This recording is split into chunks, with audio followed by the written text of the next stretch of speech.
My dear friends, it's Irene in here once again with you for us to play another game together. Yes. So today we have Deliver Us from Evil, and this is a free-to-play game. I gotta tell you, this has like 3 or 4 endings, and I don't know if I'm going to be able to do all of them, okay? Especially today. Maybe we'll continue in another day. It depends of the amount of time that I'm going to take with this one. So this is from Galen Games. It's an old one from 2022. And yes, this is an Otome game, okay? It has some gothic, dark fantasy going on in here. It is free, as I told you. There's like a DLC though that of like, I think it's one of the guys or something that you need to sorry, that you need to pay to be able to do that guy. I think it's just one guy. And the story goes as Deliver Us from Evil is a gothic Otome visual novel featuring a cast of characters with personalities of biblical proportions. Angels, demons, and all wonderful things in between. This game has a little something for everyone. Whether you are into the bad boy with a heart of gold or the devoted and honest friend. So mankind has wished since the dawn of time, but has wished for what? Mankind has wished since the dawn of time, but when those pleas turn dark, heaven decides to answer. Tasked by the Archangel Michael to investigate, will our young angel Ariel follow her mission, or will she stray from the light? Keldran is not a dateable in this release and is only available in the Cadenza DLC. Okay, it tells us that it's like about like 5 hours. Yeah, I'm not going to pass like 5 hours in here today, I mean. So maybe we'll continue tomorrow. I need to see how much we like the game. So we have one character, which is Michael, then we have Ace, then we have Keldran, which is like the one that is the DLC locked one, and Ariel is supposed to be our protagonist. They say it's partially voiced. Yes, you can download it on Steam. This one you have it on Steam too.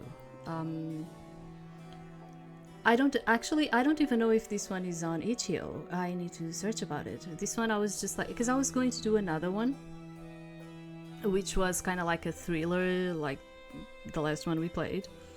But then I decided, oh, why not play something different? And I was like, let's do this one for a bit of a change. So let's start this. I'm going to try to follow a guide in here. And as I was telling you, like this has like, I don't know, 4 endings or something, and we'll see how many we can do.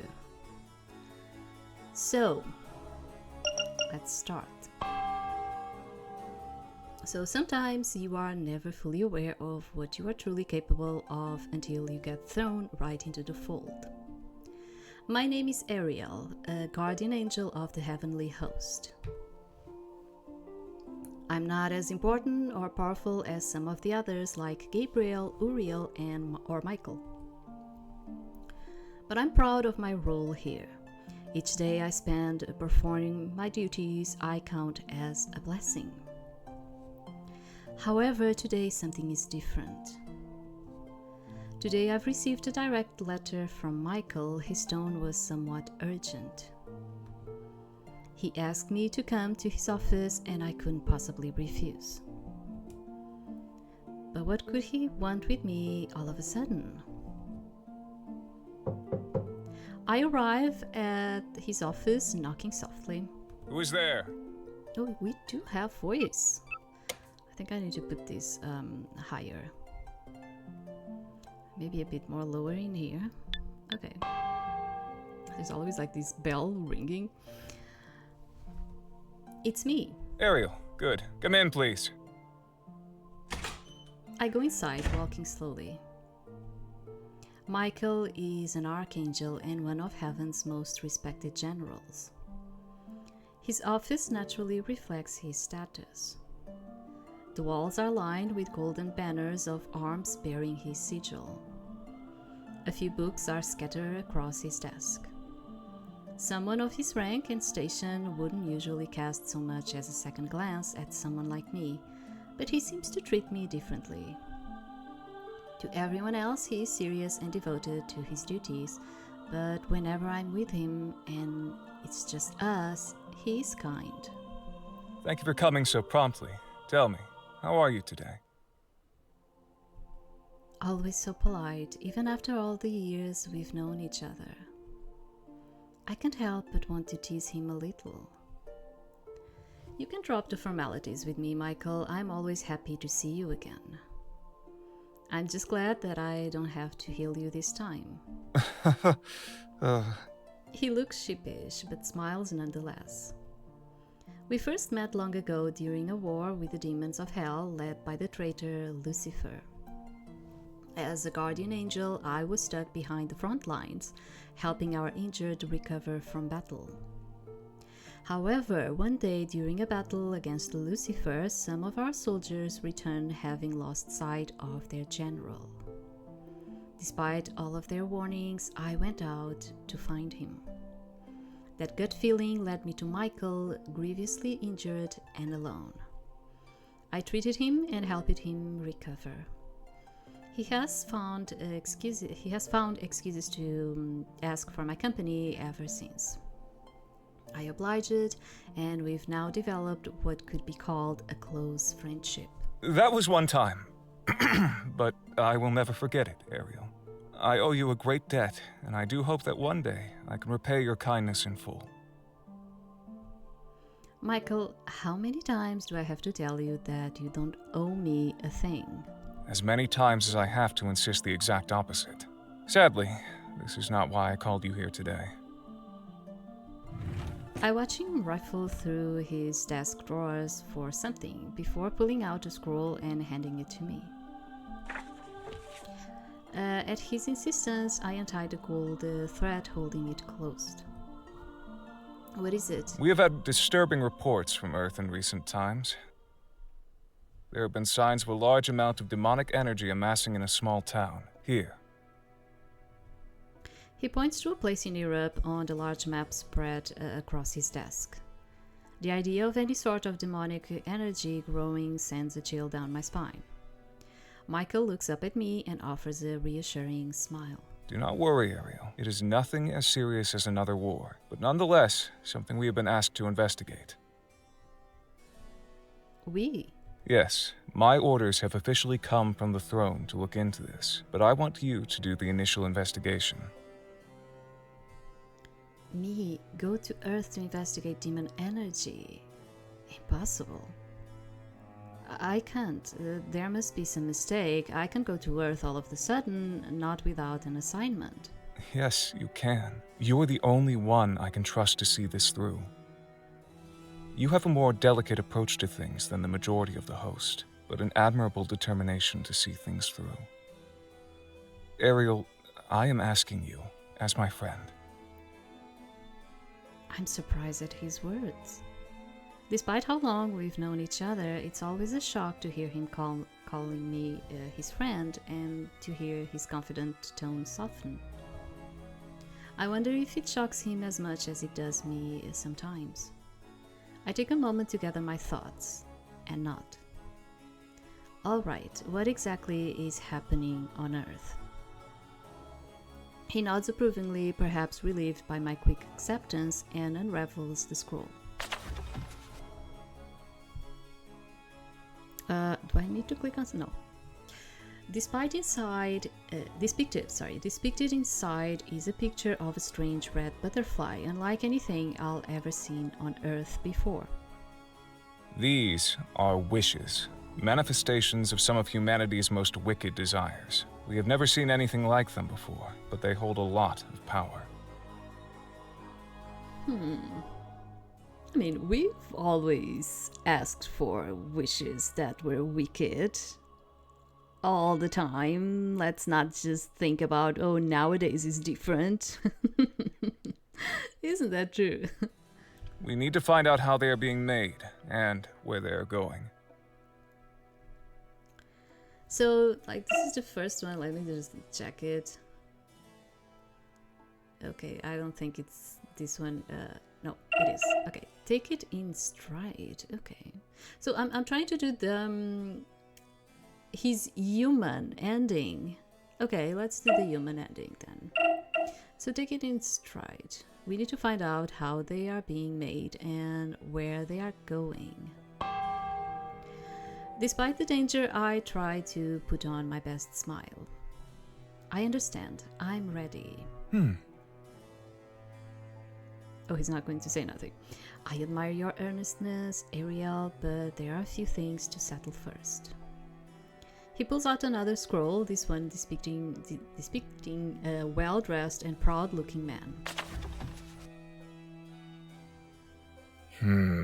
This is Keldran, a Nephilim on Earth who may be able to help us.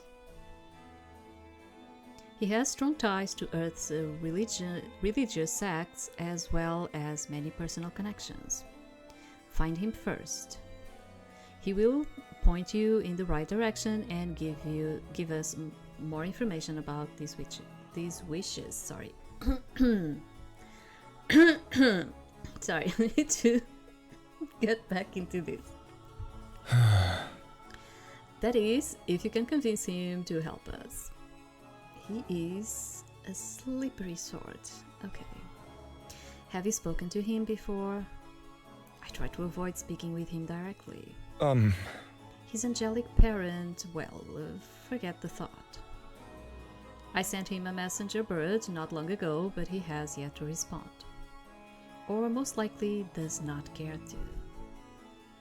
Great, I have no idea how I'm supposed to convince him to help, but I have to, for heaven's sake. Alright, what must I do?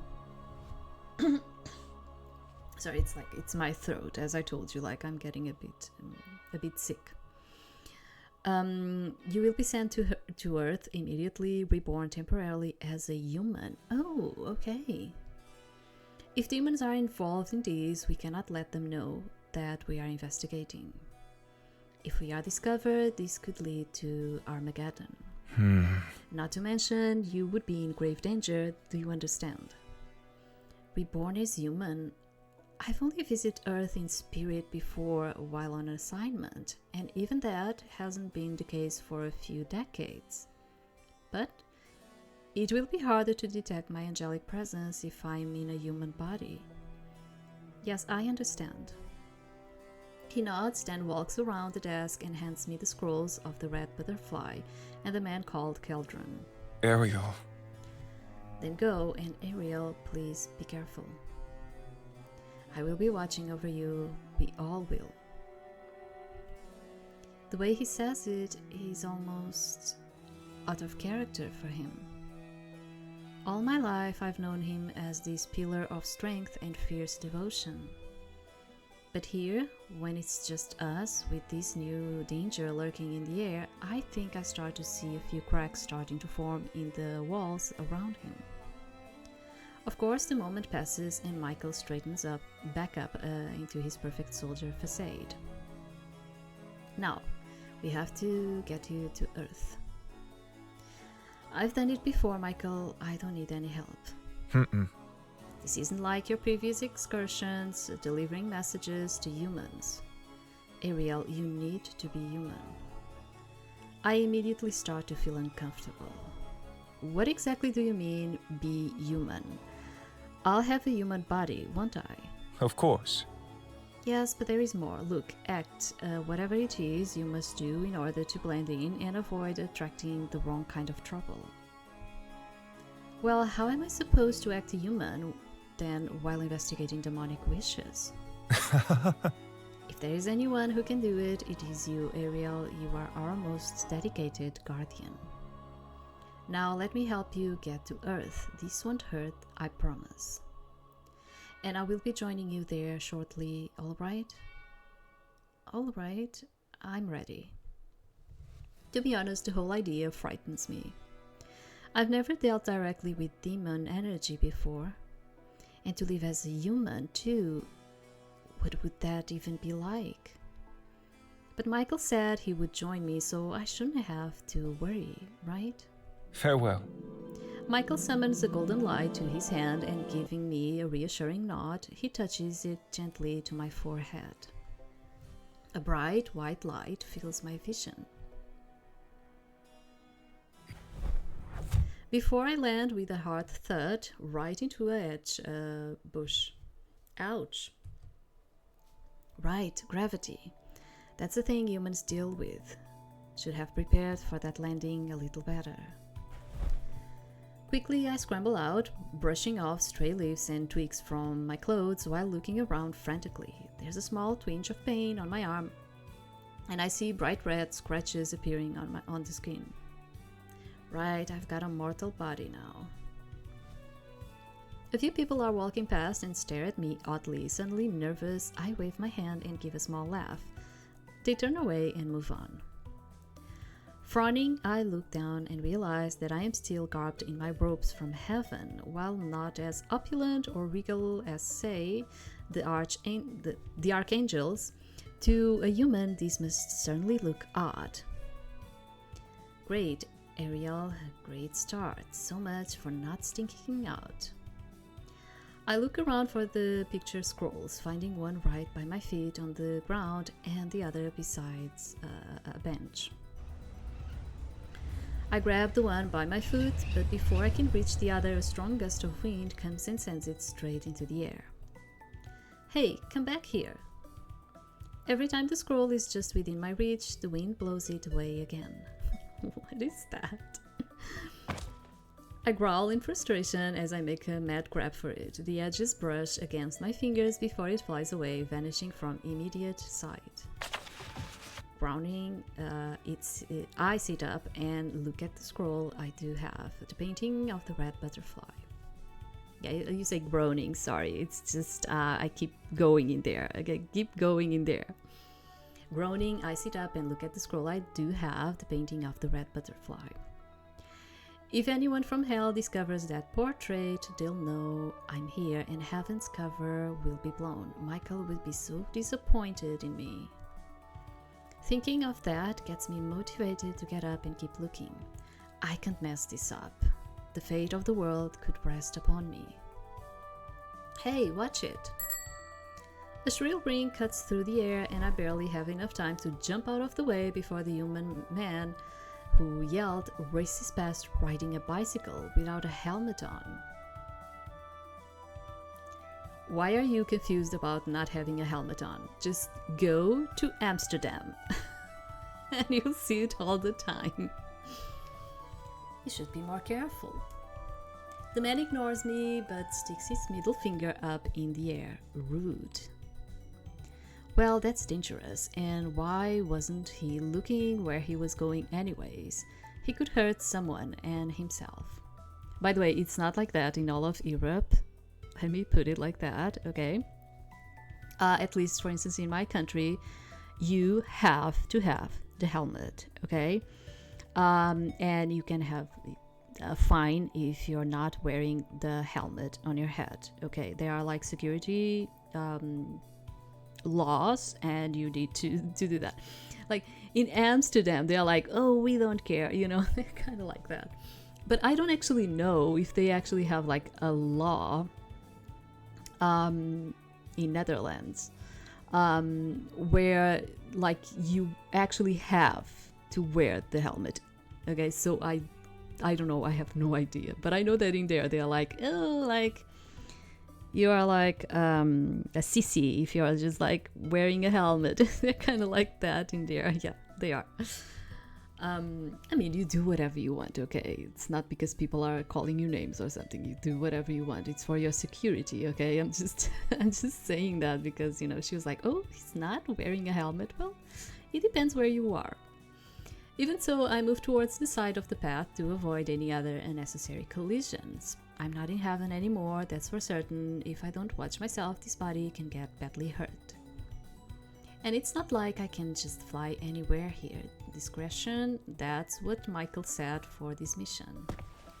Sighing, I trudge down the path in search of the missing scroll, but take a moment to observe my surroundings. It's a beautiful garden. Actually, now that I see it, I have never seen Eden myself. And while I'm certain nothing could compare to its holy divinity, I feel almost at home here. Flowers bloom in the trees and along several bushes, and I touch a few of them as I walk past. Well, that's because you probably went there during springtime, because things do not look like that during winter or summer or the autumn.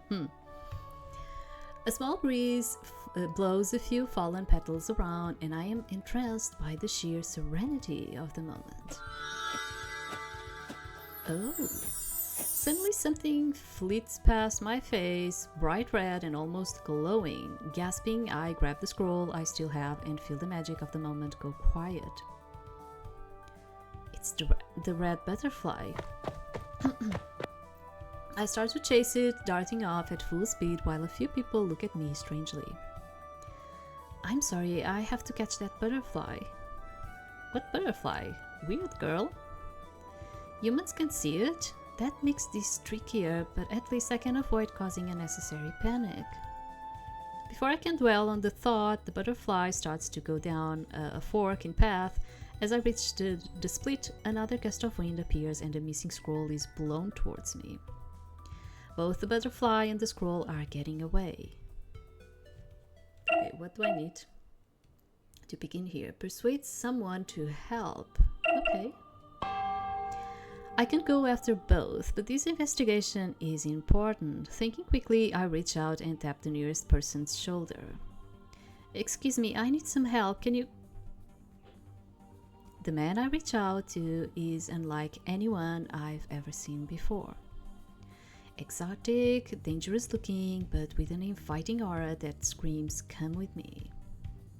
He turns and looks at me curiously. Swallowing my nerves, I point in the direction of the flying scroll. I need that scroll. Can you help me? The wind changes and the scroll hits me right in the face. The man chuckles, reaching out to grab it before I have a chance to remove it. Turning it over, he raises a brow at the man pictured on it before handing it to me. Oh, okay. Without a word, he smirks and walks around me down the path. My eyes watch his retreating form, enraptured, unable to look away. I don't know why I didn't say anything. It was as if his entire presence froze me to the spot. I didn't even say thank you. Just as I turn to thank him, a crowd of people walk by and I lose sight of him. Shoot. Well, at least now I have both scrolls. I look at the scroll of Keldran, disappointed to see it slightly crumpled by the wind, and I notice something written on the back in red ink. Turning it over, I see an address, but the handwriting isn't Michael's. I'm sure of it, or at least mostly sure. Still, now I know more about where I'm going.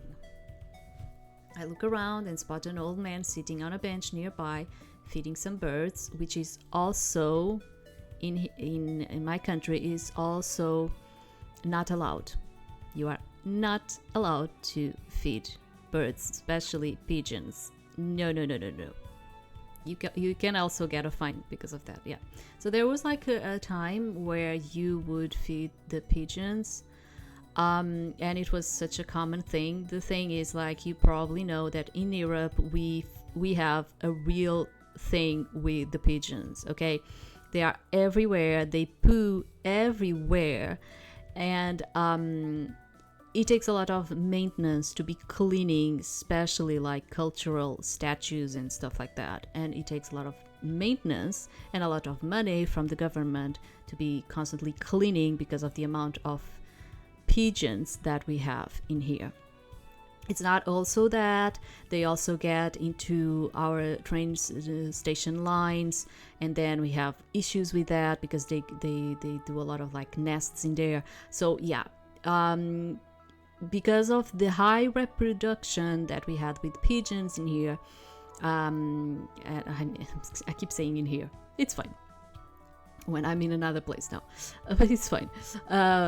So at least in my country, because I cannot talk about the other countries in Europe, but at least in my country, you cannot feed them anymore, okay? It's very cool, and you know, you can just like imagine you have like a sandwich or something, and it's just like, oh, you give a bit, it's fine, no one is going to say nothing. I'm talking about really feeding the birds, especially the pigeons. It's not allowed, okay? You still have people doing it, but it's not allowed. And if the police sees it or someone says something, yeah. I approach and show him the scroll. Excuse me, can you tell me where this address is, please? Of course, young lady, just walk across this trail until you reach the park gate. You can't miss it. Not that anyone can. Bloodly building takes up half the town, and so shiny. Too shiny. I see. Thank you, sir. Have a nice day. Good day. And you, although a little word of advice, I'll give that place a wide berth. Nothing but trouble these days. Trouble? What kind of trouble? The kind of trouble young ladies like you shouldn't be involved with, especially with that young lord. But you young people, do as you will. Be careful. The old man's words sent a brief shiver through me, but I have to see this Keldran person, trouble or not. And if he does try to give me any trouble, well, I may be weaker in this form, but I am not some pushover he can just bully around, lord or not. I see. Thank you again. By the way, what are you dressed as, young lady? I wasn't aware that there was a play on in these parts. A play? Oh, he's talking about my clothes. Think, Ariel, think. Yes. Well, not exactly. We're just practicing. Show won't be ready for a while. I see. Well then, you best be on your way. Break a leg. Huh? Why would I do that? Isn't that what you thespian types say instead of good luck? Right, of course, sorry. I'll just be going now, back to my group. Thank you again, and goodbye. The old man merely waves at me as I walk away, clutching the scrolls to my chest. Well, that could have gone worse. Not for the first time. I wonder if I may be out of my depth for this mission. But I have to see this through. No matter what happens or what stands in my way, I will find the solution. Nope, I am definitely in over my head. The gate to the building is open as if expecting my arrival, but the large ornate door is shut tight. Should I knock? I gulp, feeling my lips go dry. From the corner of my eye, I spot movement from behind the curtains, but when I turn my head, whoever had been there is gone. Yet I still feel like I'm being watched. Humming to myself to calm my nerves, I shake my head and look up to knock the door. It swings open, creaking loudly, but no one greets me. Hello, is anyone here? There's no answer. Slowly I cross the threshold and look around. I am immediately overwhelmed by the amount of decorations and religious motifs lining the walls. This Keldran must be quite devout. However, this doesn't feel as welcoming as I would imagine a house devoted to heaven to be. Towards the center of the grand foyer, I see a throne. The sunlight from outside hits the dice, casting the room in an ethereal glow. High above is a portrait of Keldran seated on the same throne. Michael called him a Nephilim, a being born to both a human and an angel. To which angel, I don't know, but it seems rather prideful to have one's own portrait hanging in such a place. Slowly I approach the throne and reach out to brush a finger along one of the gilded arms. Please don't touch that, I just had it polished. I jump back and gasp. There he is, an almost exact copy of the portrait above, Keldran. Rather than looking upset, he seems almost amused that I try to touch his belongings. I clear my throat. Right, sorry, I didn't mean to be rude. You are Keldran, aren't you? He seems surprised by my direct approach, but he quickly masks it by taking a slow drag of his cigar. It smells terrible.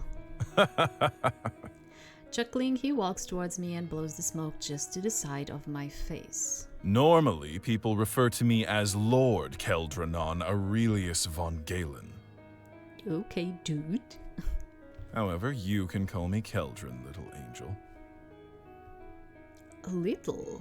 Standing in place, looking around with such big soft eyes like a little lost puppy. Not to mention those garish robes and no sense of basic human propriety. Clearly an angel. And, if I had to warrant a guess, an angel sent by the dearly devoted Archangel Michael. There's something about his tone. I'm not sure if I like this man's attitude. Alright, so what if I am? Michael asked me to find you. We need your help. It's an urgent matter. Ah, yes, I do recall getting a letter from dear Michael in regards to his little bug problem. How cute that he not only asked me to help, but also sent his secretary? Secretary. My name is Ariel. I am a guardian angel of heaven, and I was sent here because Michael is my friend and he trusts me to see this through. And you, Keldran, are going to help me. Oh.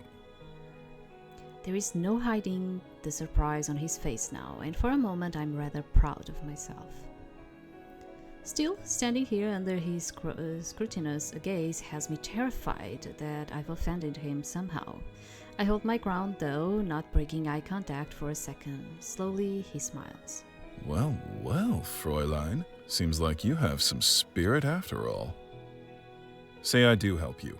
Do you even know what it is you're looking for? Where you might go? How you would navigate this place without attracting unnecessary attention? Or unfriendly attention, for that matter? Well, You mean to say that your precious Michael sent you down here with nothing but a couple of pictured scrolls in my name? I doubt he even told you what it is that's really going on here. Now I'm really mad at this guy. Michael would never send me somewhere I couldn't handle, but what do I tell Keldran? I don't know. Let me check it.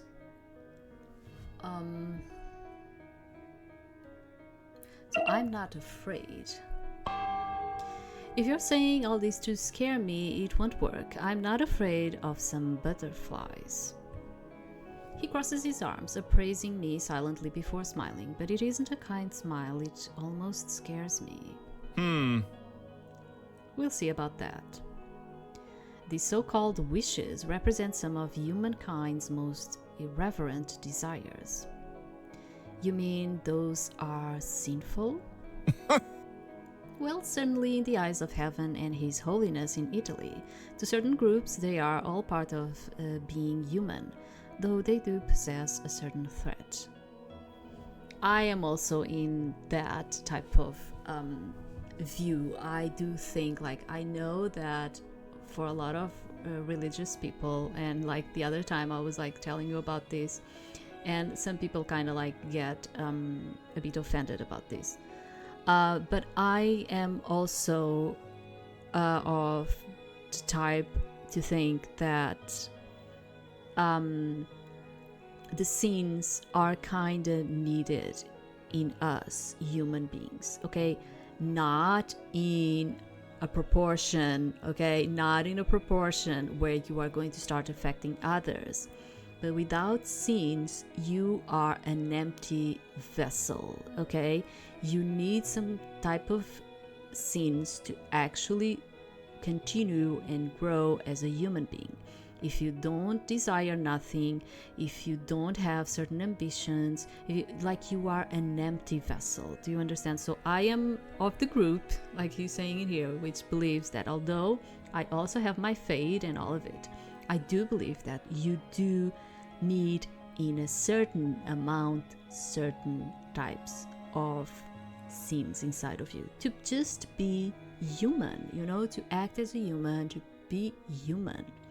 Okay, if you don't desire nothing, if you don't envy certain things, okay, you are not going to act as a normal human being. You are not like, imagine if like no one had any type of greediness or envy, or then no one would consume nothing, no one would want something in life. No one, do you understand what I'm trying to say? Like, yes, it's not good that we have this in an amount that we are starting to be toxic to the others. Okay, no one is saying that. What I'm saying is that you do need a bit of sins inside of you to actually act and be human. Okay, you need that.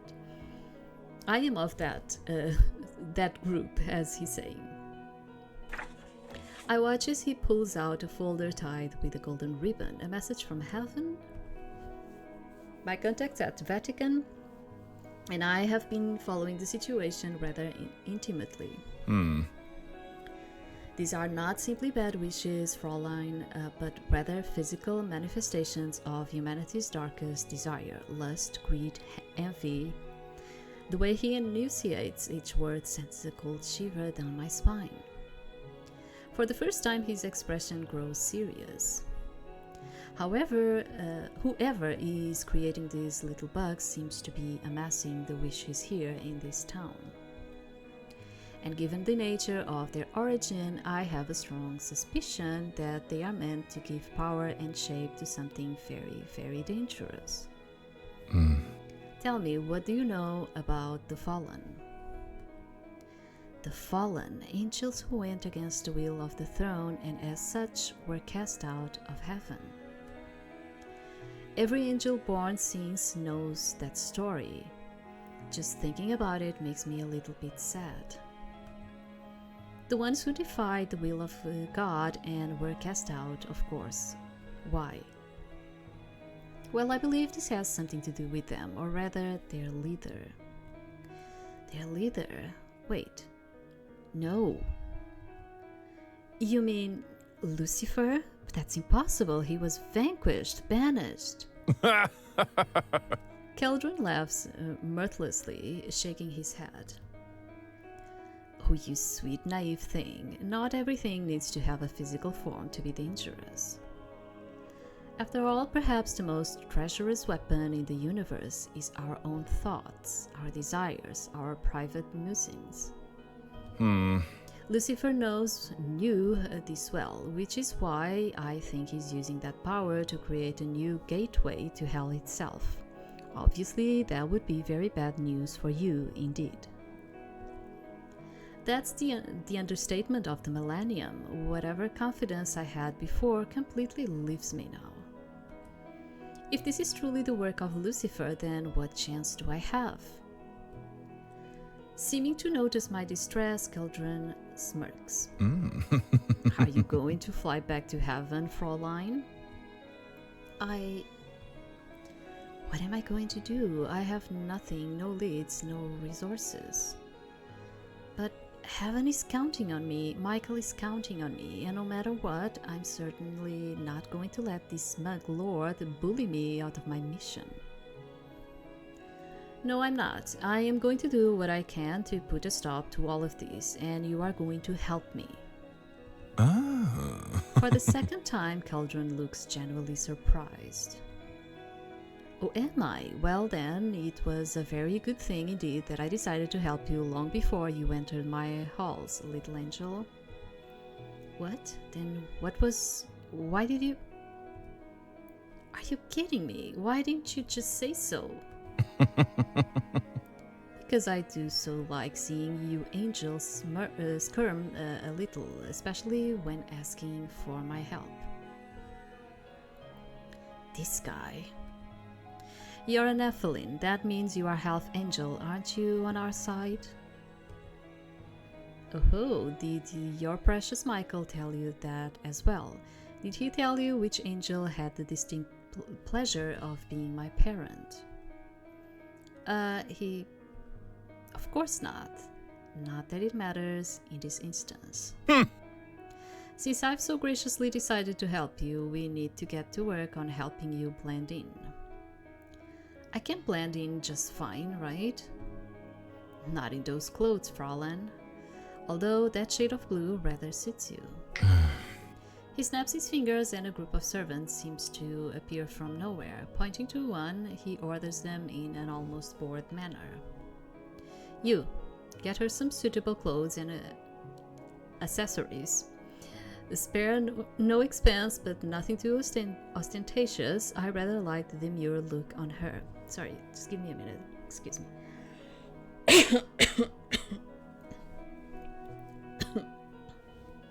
Hold on. He points to another. You there, arrange for some papers and documents to be made for her. Try and get her to smile. Wait a minute, this is too much. We'll be lying to the law. Would you rather tell police or any other authorities that you're an angel from heaven sent to investigate butterflies that only you can see? I'm sure you will accomplish so much from inside a nice painted room. I just don't like it. You don't have to. You just have to go along with it, Fräulein. There's a word humans use to describe a guy like this. Asshole. But I don't dare call him that to his face. He points to one final person. I feel uncomfortable with the way none of them look Keldran in the eye. Now, this is the most important task. This little angel needs a nest to fly home to. Wait, you mean my own place? Of course. Under more pleasant circumstances, I'll be blessed to have you stay here, but it would be highly suspect if such a beautiful young thing was seen coming in and out of my home on the daily. Some people might get ideas. Ideas? Like what? He merely smirks, taking out another cigar and lighting it. I look around in confusion and notice a servant sigh in exasperation. Oh. I beg your pardon? Relax, I was clearly talking about demons. Unfortunately, my name and status are rather well known to certain parties in hell. Now, how about a place near the town center? It's only on the other side of the park here. Plus, there are plenty of places for you to explore. I mean, investigate. Would that be agreeable? My own place. All of this feels like a lot, but maybe it might be fun.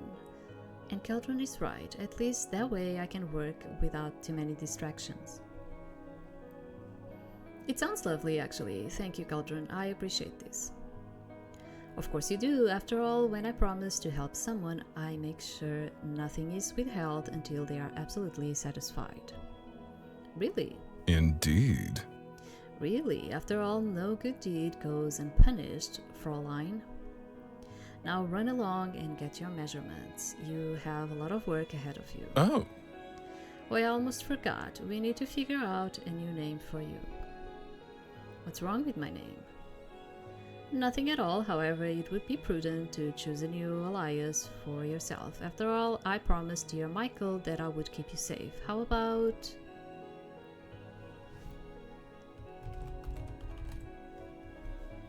Has nothing to do with it, but yeah, sure. Yeah, I could have picked like another name. I usually just use my name, or I put like Bambi or something, but I was like, I'm not going to put Bambi. Bambi is like for the laughs. I usually put that one for the laughs. So Irina has a nice ring to it, don't you think? It's different, but if you think it's a good idea... I know it is. Besides, it's a lovely name, Irina. I will go to my grave denying that I blushed at that. Now off you go, Taylor's waiting. I frown, but nod anyway, and nervously follow the servant holding a measuring tape. Suddenly, I feel a hand gently grab mine, and I turn around in shock. The one holding my hand is Keldran, but there's a purpose behind it that pins me in place. Little angel. Good luck, little angel. He lifts my hand as if to kiss it, and I almost combust, my face flushing a deep pink. Instead, he lets go and walks away, laughing at my expression. I'm beginning to see why Michael called him difficult, but he's also charismatic. He strikes me as someone who always has a secondary agenda in regards to everything he does. It makes me both cautious and intrigued. Sighing, I resign to my fate of being measured. Just what have I gotten myself into?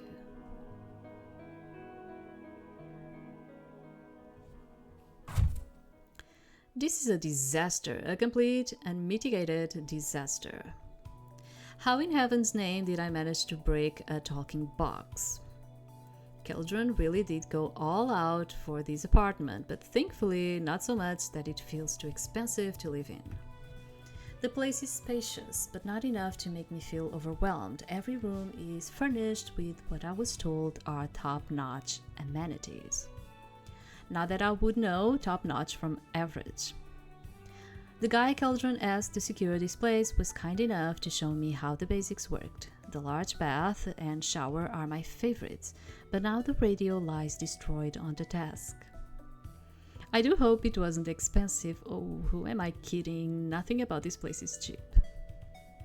Not even the new clothes on my back. I have to hand it to Keldran's tailor. They certainly are gifted. I'll have to get them a present as thanks. It's been 3 days since I came down from heaven, and despite my best efforts, I've yet to see any other signs of demonic activity or the red butterflies. In order to avoid drawing attention to myself, it's not like I can just ask anyone at random about mysterious red butterflies that apparently only angels can see. The weird looks I got for almost getting hit by a car yesterday were bad enough. How was I supposed to know that you have to wait for a little green man in a box to appear? They didn't have those things the last time I came to Earth. Maybe today I'll finally have some luck. Grabbing my purse, I walk over to the massive weight of cash hidden inside a small drawer in bulk. Who really needs all this money? Oh well, at least I don't have to worry about going hungry. Unless I get into another fight with that, the microwave. F the microwave. You are an angel, you are not supposed to be swearing. Girl. I learned that word from watching TV. I take out a few bills and leave the apartment to go find something to eat. I'm useless on an empty stomach. Keldran certainly wasn't lying about how vibrant his town was. Everything a person could ever want could be found here. Clothes, food, books, trinkets, everything except a red butterfly, apparently. Where should I eat today? I like both of these little cafes here. One has really nice cakes, but I like the other's tea much more. There wasn't this much variety 500 years ago. I love it. Just as I'm about to decide where I want to go, someone bumps into me and knocks me over. Hey, what the... Oh. When I turn to scold them, to my absolute shock, I come face to face with the guy from 3 days ago. Huh? Getting to run into a pretty young thing like you twice in 1 week? I must be one lucky guy. Thank you. Cat, got your tongue? Shaking my head, I look at him straight in the eye, maybe a little too intently. Thank you for helping me get my scroll back the other day. It was very kind of you. Oh, right. That interesting little drawing. Find what you were looking for then, cutie? You certainly have expensive tastes. Yes, Wait, how did you know? Did you write the address? Maybe I did. Maybe I didn't. And my name is Irina, actually. You can call me Ace then, princess. Ace, that's an interesting name. And no one's ever called me princess before. Say, Since we happen to keep running into each other, how about you and I go get something to eat together? It would be my treat. Hold on, I saw this on TV, I think. This is like the part where the man asks the woman on a date? Something about my expression and sudden outburst causes Ace to chuckle softly. If that's how you want to view it, how about it then? How about it then? Okay,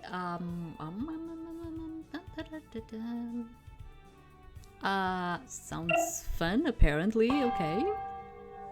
He seems like a fun person to be around, plus he helped me find Keldran's mansion yesterday. Alright, I'll go. You won't regret this, princess. I'm really starting to like it when he calls me that. To my surprise, he offers his arm to me, much like a gentleman would. Swallowing my nerves, I take his arm in mine. I know this lovely little watering hole near here. I think you're going to love it. Oh, you mean there's another cafe here? Huh?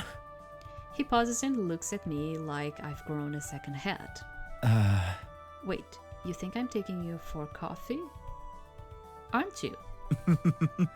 Oh, I can tell you are going to be so much fun. No, princess, I'm talking about the bar, as in alcohol. A bar? I've only ever had the occasional glass of wine back in heaven. Besides, it's still light out.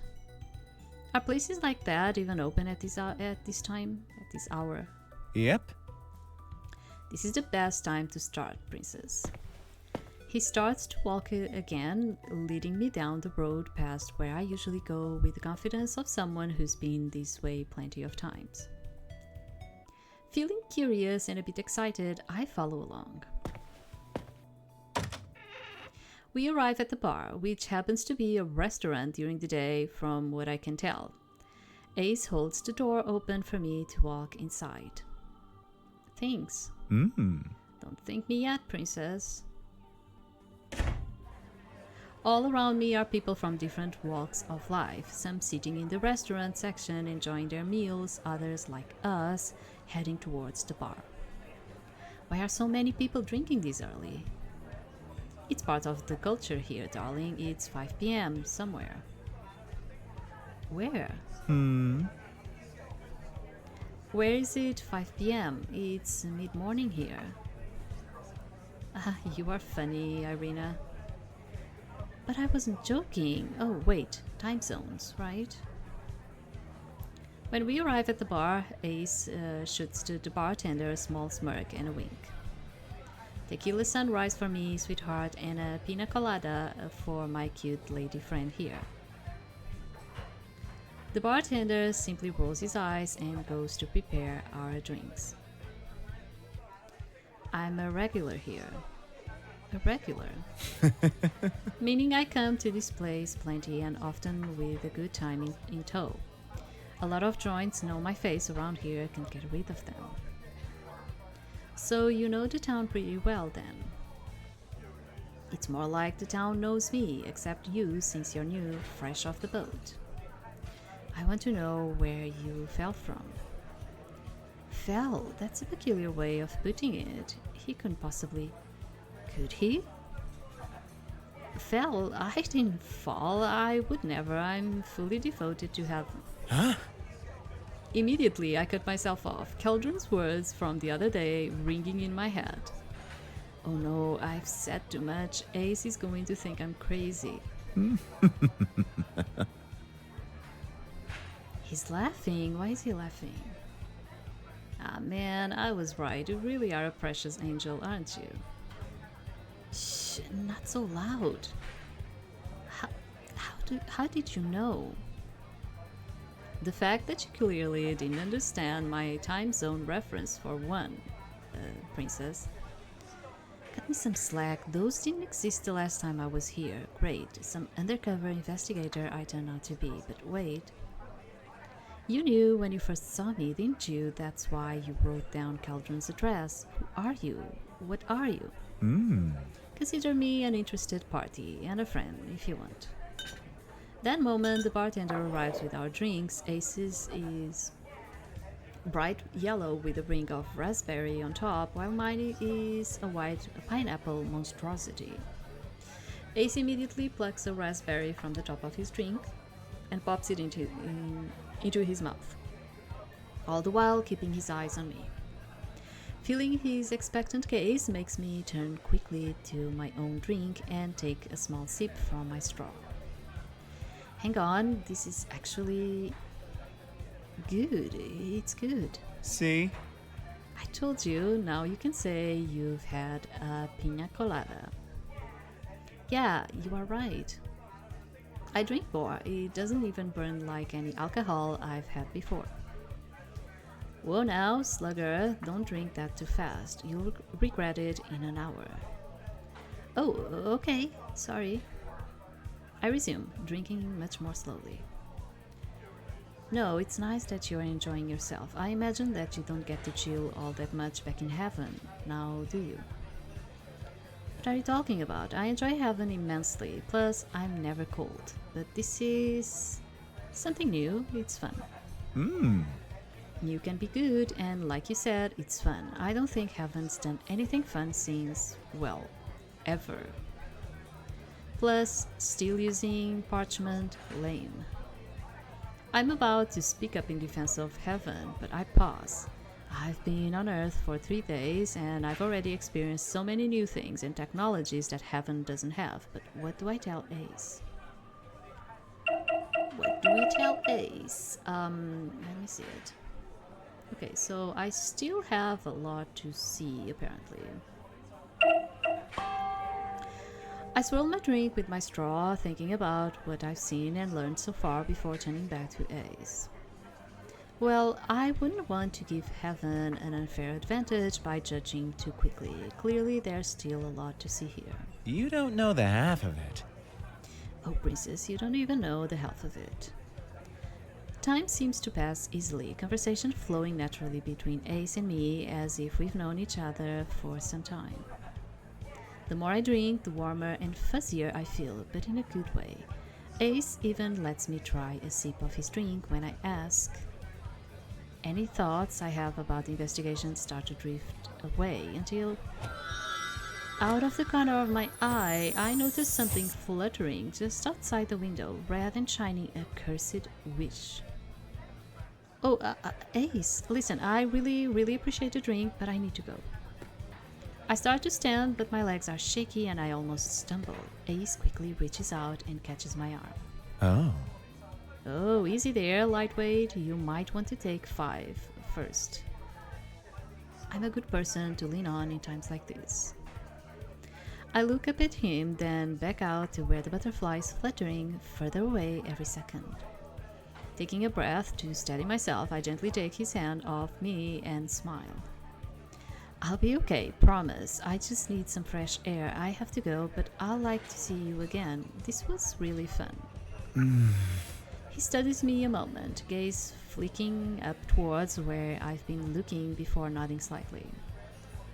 Maybe we'll meet again sooner than you think, and I look forward to that with great anticipation.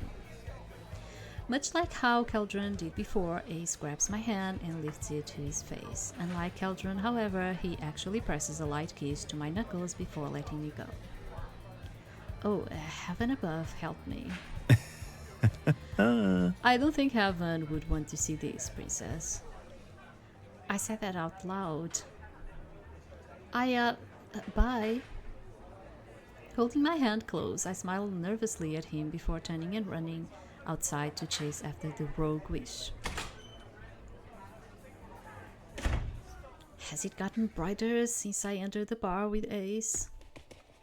I'm back outside and I just managed to spot the butterfly as it flaps around a corner. Without hesitation, I hurry after it, but for some reason, it's hard for me to move in a straight line. Everything is so wobbly. I try shaking my head to get rid of the residual fuzziness, but that only makes it worse. Still, I soldier on. The butterfly flies above a crowd of people, and I prepare to press my way through when a hand lands on my shoulder. Ariel?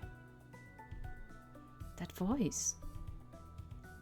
I turn around and there's Michael. Michael! Michael, you're here, but you can call me that down here. I go by Irina now. Oh? Irina? Whose idea was it to change your name? It was Keldran's. Actually, he said it would make it harder for demons to find me. Of course he would suggest something so ludicrous. No matter, are you alright? It's alright, Michael, I agreed, and so far it's working, and I'm fine, really. I spin to where I last saw the butterfly, but it's gone. That's just perfect. Are you certain everything is alright? You seem distracted. I saw one, a cursed wish. It was just there and now it's gone. What? What? Where? Show me at once. I take off in search of the butterfly, Michael hot on my tail. We reach an intersection and I look around frantically until I spot the park in the distance. There, I saw another one in the park where I first arrived here.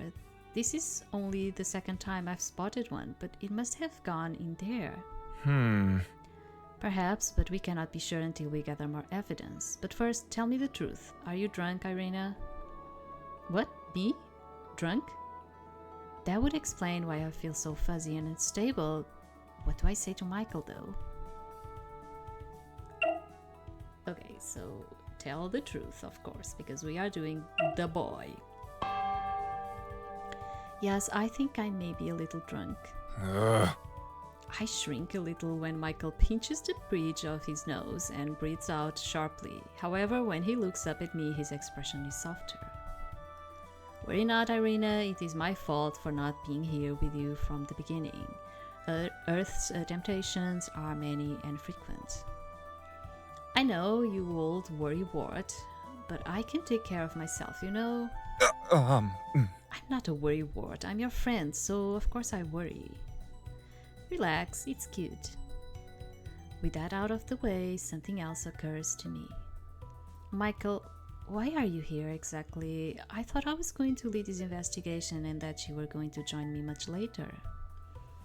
Yes, that was the original plan. However, not long after you arrived, we detected a massive spike in demonic activity.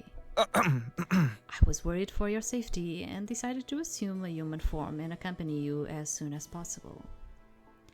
It's almost completely unheard as for archangels to take human form in this day and age. This must be incredibly serious. He was worried about me. Well, I certainly feel a lot better now that you are here, but what do we do now? We must pay a visit to Keldran at once. I admit that I was not entirely forthcoming with you before about how close he is to this particular crisis. He starts walking and I quickly follow. What do you mean? You don't think he's part of this, do you? You said he could help us and he has helped me so far. I did, yes, but now I am not so sure. After all, his angelic parent was my brother. His brother? You mean Lucifer? Some things are starting to make sense now. Michael's reluctance to mention Keldran's parent, Keldran's cryptic attitude, how could I not have realized? Yes, I was certain my brother's progeny would be able to maintain a distance from his heritage and stay on the path of the righteous. But as of now, I just have to be sure. Let us waste no more time. He turns and strides towards Keldran's mansion, a tight set to his shoulders betraying his composure. I follow closely, suddenly clarity settling in my brain. What's going to happen now? This time one of Keldran's servants, an elderly woman named Ilsa. I don't know, would you say, no, Ilsa. If I remember correctly, greets us and bids us welcome. Though I give her a small smile, Michael simply storms inside. From down the hall, I hear a pair of voices speaking near the throne in hushed tones. This is getting out of hand, I told you before. Relax, it's all... Besides, you were the one who... Wait, I know that other voice. That was before. What's going on here? Who is this? As we approach, Keldran is standing in front of the throne, looking cross, and next to him is Ace. Ace, what are you doing here? He raises his hand in greeting, but Michael moves in front of me, blocking my view. I would very much like to know that as well. Wait, what's gotten into Michael? Took you long enough. Well, if it isn't good old Wonder Boy himself, finally decided to ditch the Golden Gates to mingle with us. Lowly Earthlings, did you? About time. Speak plainly. Why are you here? Why do you know about us? Please be civil. He's my guest, and do try not to start a fight in here. I just had the carpets changed. That's right, Goldilocks, that means you gotta be nice to me. I am perfectly capable of being civil. Hey! All three of them turn to look at me, stunned at my outburst. I move around Michael so I face them clearly. Would any of you three be kind enough to explain what's going on here? No hiding anything. I point to Michael, who shrinks. No beating around the bush. I point to Keldran, who merely raises a brow. And no distractions. I point at Ace, who's shocked at first, but whose expression quickly changes into a smirk. Oh. Oh, yes, ma'am. Ace, time and place. Very well. Very well, Fraulein, you are quite right. You do deserve an explanation. This little mutt here is my personal associate. He gestures towards Ace, who scoffs mockingly. Really, after everything we've been through, is that how you see me? I thought we knew each other far more intimately than that. Anyway. Why did they blush it with each other?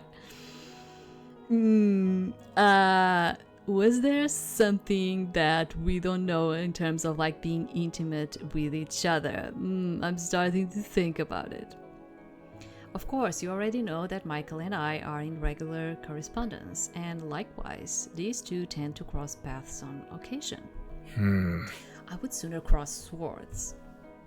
Oh. At least buy me dinner first. I'm not that easy, soldier boy. Oh, I think he might be bisexual, honestly. I do think so. Michael makes a noise I've never heard him make before, like a chicken being stepped on. Why you... Can we maybe get back on track? Quite right. He shoots Ace a quick glance, who merely shrugs. Meanwhile, the red never quite leaves Michael's face. Of course, there's also the fact that Michael and I are, by human reasoning at least, considered family of sorts. Because you are Lucifer's son? Indeed, so it looks like you can be forthcoming every once in a while, Michael. It seemed pertinent given the present circumstances. I am rather surprised that you did not boast of your heritage the first moment you two met. You presume too much about me, uncle. I gulp nervously, the tension in the air so thick you could cut it with a knife. All of a sudden, Ace saunters over to where I'm standing and wraps his arm around me. Hey now, let's not scare the princess here with your family drama. We're all on the same side, aren't we? Get your hands off of her. Michael, it's okay, we are friends. We had drinks together earlier. Ah, so that's why you smell like that cheap dive downtown, Ace. Take your hands off of her. Yes, sir. He does as asked, but not before sneaking me a quick wink. Ace is right. We're all here for the same reason, to put a stop to my father's endeavors. However, the way that we've been going about it isn't working.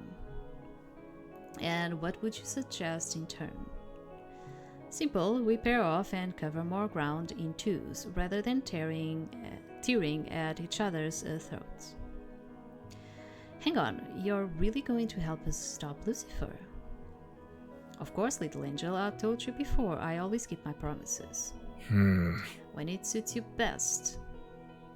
I'm going to pretend I didn't hear that. Now, about these pairs. Who should go with whom, I wonder?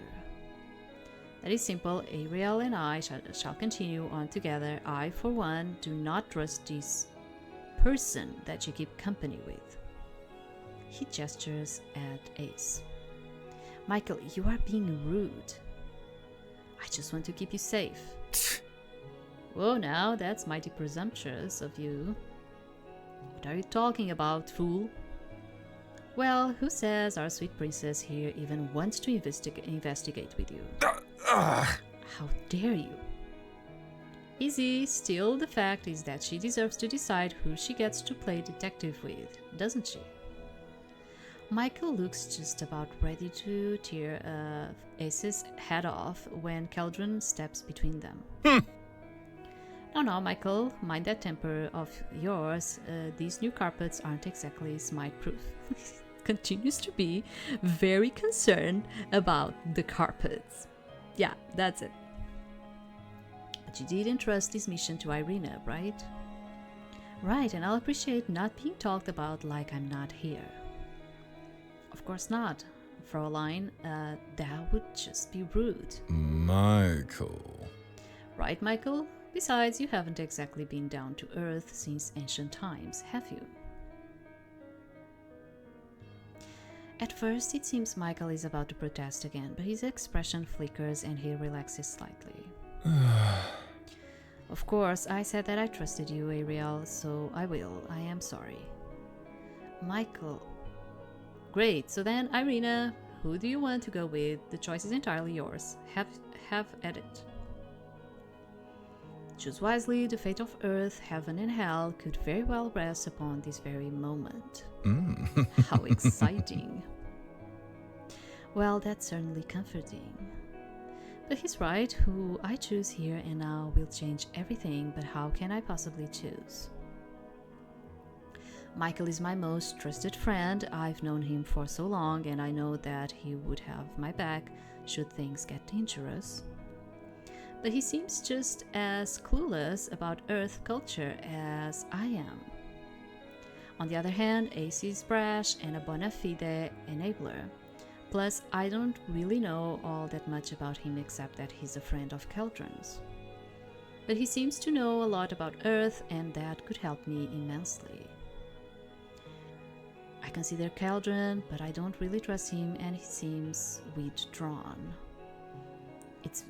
I'll best stick to the other two for now, because we don't have the DLC, okay?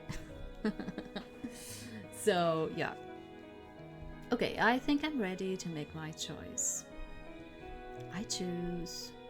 Let me just see something in here, which is like, oh, wait, maybe I should have... Oh, I can. Let me just see something, which is like, for the angel, no, it's different. No, it's different, because I was like, maybe this could be like the difference between Michael's human or angel ending, but it's not. Okay, it starts right at the beginning, the difference, so yeah, okay. I need to do it in another way. Okay, so of course, we're going to choose Michael. It seems like such an obvious choice. Michael, of course. The man in question lets out a sigh of relief. When I look at him, he offers me the faintest of smiles. A part of me wants to apologize to Ace for not hesitating a second in disregarding his offer. I hope he doesn't take it personally, as I enjoyed the time we spent together. While I'm obviously curious about him, Michael is the only choice. We are here to complete our heavenly mission together. Kitten. You wound me, kitten. Ace's tone is teasing, indicating he isn't hurt at all. Sorry. Of course, stick with your regular comrade. You'll miss the fun we had soon. Ace sends an affected wink my way, teasing me for my choice. We are not here to have fun, Ace. Right, we are here for our mission, and I'm glad Michael is here to help me. I'm trying to be as upbeat as possible, as I think Ace is trying to get a rise out of Michael. And I know Michael doesn't appreciate Ace's nature. With that resolved, we shall take our leave, Ariel. I glance at Ace, who appears satisfied, or at least accepting of my choice, and Keldran, who is unamused with the situation or with Michael's brash interruption.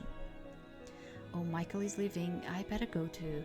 By the way, I really should save though, because I'm like thinking, there was like one time, I don't know if you remember, there was like one time that, remember that I suddenly, the electricity just went out. We had like a power outrage in here, and the rest of the game, because I keep forgetting to freaking save, and I had to like go from the beginning till the point where we were, just to get to the place. Yeah, now I was like thinking about that. So, oh, Michael is leaving. I better go too.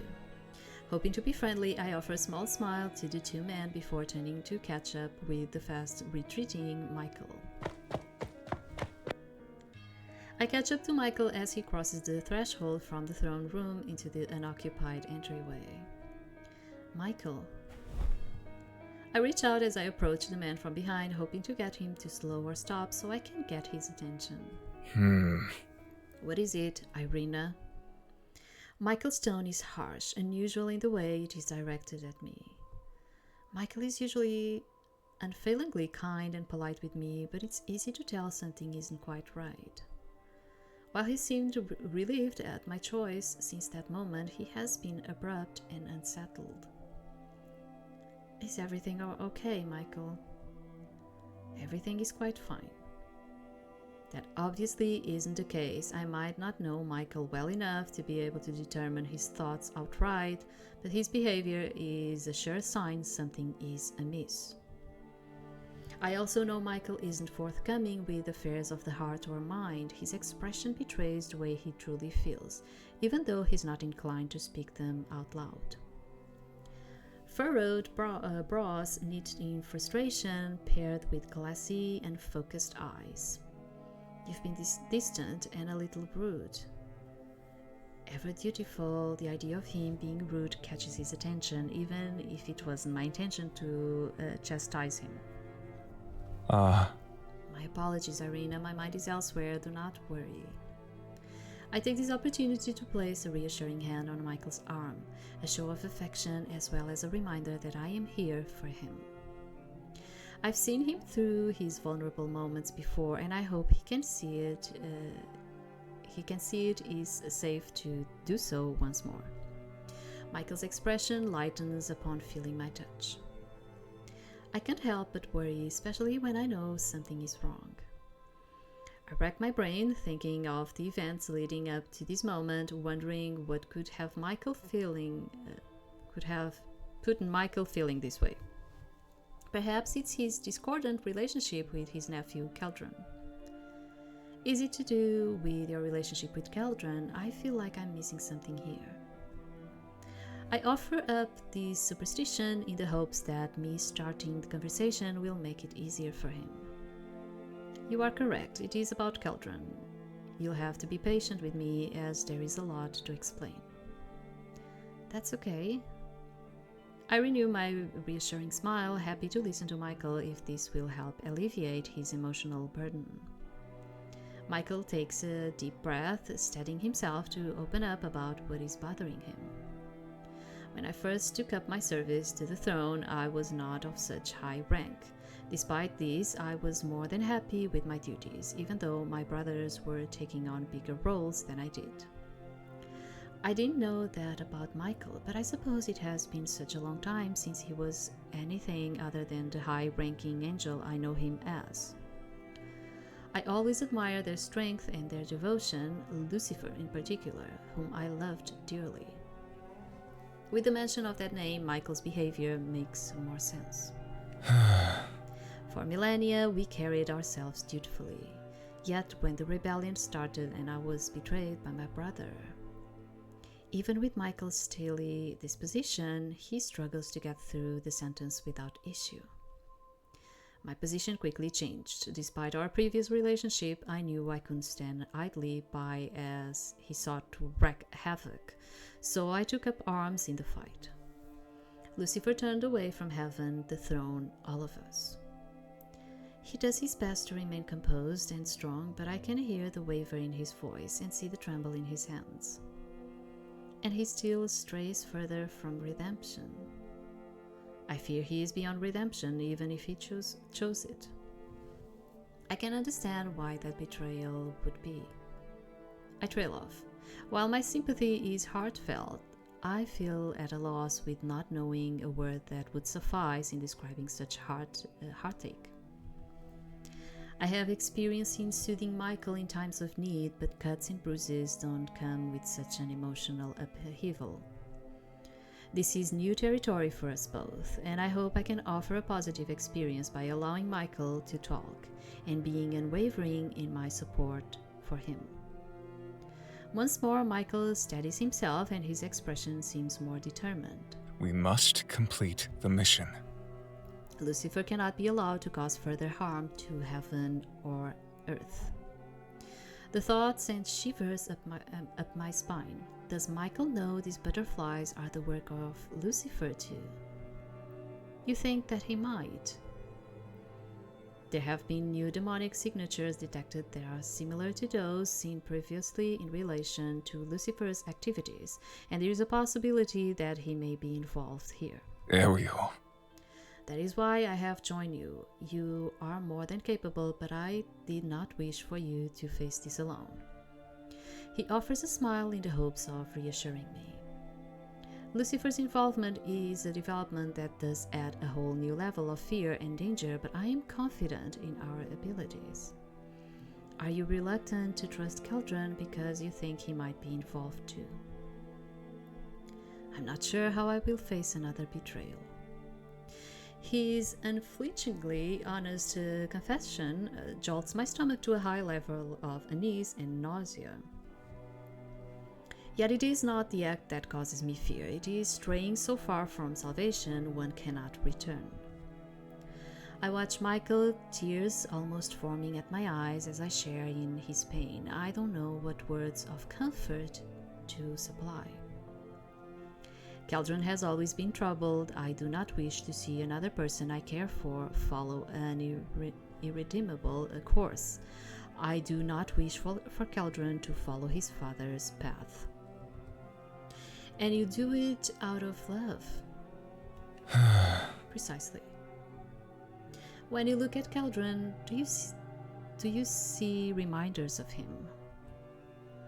I do. It is not something I often have to face, since Keldran and I communicate through scroll whenever possible. So coming to Earth and seeing Keldran face to face is a big deal for Michael. And yet so far he's been a big part of establishing ourselves here. It is somewhat difficult. I do not want to place my mistrust onto Keldran when there is no good reason to. While I cannot directly understand Michael's feelings, I certainly sympathize, and I think it's admirable how Michael is making some strides to overcome his bias towards Keldran. Ariel. I appreciate you listening to me. I'm your friend, Michael. I'm always here, and I appreciate you sharing with me. Once more, I rest my hand on Michael's arm and offer a reassuring and affectionate squeeze. I know it might be hard, but I think we should actually head back to Keldran. I suppose my leaving was abrupt. We probably should ask some questions and get some guidance before we go off investigating on our own. Of course. Ready to go back? Michael nods resolutely as we return to the throne room to gather more information. Fräulein. Welcome back, Fräulein. Michael. You too, Michael. Sorry about that. Hmm. Did you two have fun with your little tete-a-tete? Whatever your thoughts are, seize them. How do you know what I'm thinking when I haven't even said anything? No. I do not know what they are, and I most definitely do not want to know what they are. But they cannot possibly be anything good, so seize them. Ace only chuckles in response, clearly relishing the way he irritates Michael. The two of them are complete opposites, and Ace clearly offends Michael's sensibilities. I turn towards Keldran, refocusing myself. Keldran, I was wondering if you could help us out with a little something. Oh, is that so? What is it that you like to ask? I think that we could use your help. Do you know anything about this whole affair? Anything, you say? Oh, Fräulein, did I not say that communication is highly important between people who are working together? Be more precise. Well, we don't know anything about how the butterflies work apart from the basics and what they look like. Do you know anything about their origin? Something dark passes over Keldran's eyes, and I scoot a little closer to Michael on instinct. Watch your tongue. Is that all you wish to know about? If you can't even do such a simple thing on your own, I will have to question your capabilities. No. It is not a question of capabilities, but information that we do not have. Is that not what you deal in? Indeed, but perhaps there is a little something I can do for you, something more substantial than information. Wait, really? Of course, despite what I can only assume my uncle's charitable description of me is, I am in quite the helpful mood. I am sorry that I'm not actually trying to adjust my voice to each person in here, but as I told you, I am kind of feeling it in my throat. I think I'm getting a bit sick. So I am not going to force my vocal cords even more, okay? I'm going to maintain the same kind of tone. It seems both men have their own perceptions of the other. If only Michael had seen firsthand how accommodating Keldran was when I first arrived. If only Keldran knew of Michael's real feelings. Undoubtedly, you are one of the most annoying Nephilim I have had the displeasure of knowing. With how you are coped up in heaven most of the time, just how many Nephilim have you met? More than you know, I can assure you. Come now, Michael, scrolls of me do not count. Michael bristles, growing more agitated at Keldran, but the man interrupts him before he can retort. Before I solve this silly issue for you, however, there is one thing that needs to change. He imperiously points to Michael's golden armor. I can possibly have you going out in what you're currently wearing. If you go out as you are now, you would probably look like a lunatic at best, and obviously an angel at worst. Although I wholeheartedly disagree with the lunatic part, I agree that you probably need some new clothes, Michael. It was ridiculous the whole way here. We kept getting so many stares. I'm aware of that. What do you want to wear? Anything will do. I have no interest. I know it's just a disguise, but it would be nice to put at least some thought into it. You do have to wear it for a while. I hear a familiar voice from behind. If you're talking outfits, I have just the perfect one. Have no doubt you are less than trustworthy. Oh, how you wound me. I'm not so heartless that I'll choose something to purposefully humiliate you in the public eye. In fact, Keldran and I worked especially hard to choose the perfect outfit for you. Surely you must be jesting. After glancing at Michael's door expression, I turn back to Ace. I'm a little apprehensive myself, but I am trying to remain optimistic. What did you have in mind? I'm probably going to regret this. Here you are. Ace hands Michael a bag, a smile playing on his lips. Taking the bag, Michael peeks inside. I lean over to snatch a glance as well. I suppose this will do. With how the clothes are folded, it's hard to tell what they really are. How about you change into them and we can see what it's like? Michael nods, heading to a different room to change. A few minutes pass before he comes back. Oh my gut feeling was right. I can help but stare at Michael, my mouth slightly agape at the side before me. Michael being the one inhabiting the clothes is the only redeeming feature. Well, what do you think? You look, interesting.